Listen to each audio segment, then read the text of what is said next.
તેનું નામ છે પાચન તંત્ર. આપણને ખબર છે કે ખોરાક આપણે ક્યાં જાય છે, ખોરાક લઈએ છીએ ત્યારે ક્યાં જાય છે, તો આપણે એનું સમજીશું. તેના આપણે અંગો જોઈએ. સૌપ્રથમ અંગ છે મુખ અને મુખ ગુહા. મુખ ગુહામાં આપણે ખોરાક લઈએ છીએ તે મુખ ચાવીએ છીએ આપણે. તેને ખોરાકને આપણે 32 વખત ચાવવો જોઈએ. અહીંયા જીભની નીચે લાલ ગ્રંથિ રહેલી છે. તે લાલ રસનો સ્ત્રાવ કરે છે. જીભ એ લાલ રસ ખોરાકમાં લાલ રસ ભેળવે છે. તેના બાદ અન્નનળીમાં જાય છે.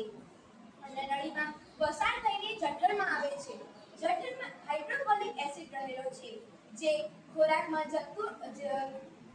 ખોરાકમાં રહેલો જે નુકસાનકારક પદાર્થોનો નાશ કરે છે અને અંશતઃ પાચન કરે છે.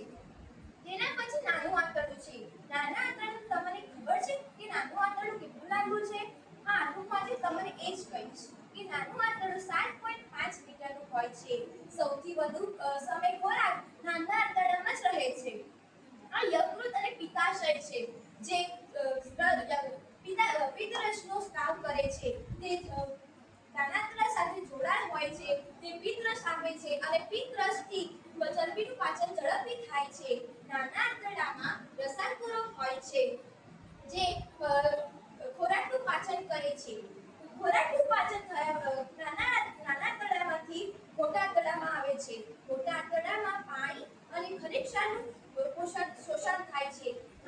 પાણી અને ખનિજ ક્ષારનું શોષણ થયા બાદ તે મોળાશયમાં એકઠો થાય છે અને પછી પણ દ્વારા આપણે તેનો નિકાલ કરીએ છીએ. ઓકે, હવે આપણે અહીંયા સમજીશું કે કઈ રીતે ખોરાક જાય છે. તમે જોઈ શકો છો કે ખોરાક તમે અહીંયા જે પાણીમાંથી જે આપણે બનાવેલું છે એ કઈ રીતે ખોરાક પસાર થાય છે તેનું અમે મોડેલ બનાવ્યું છે.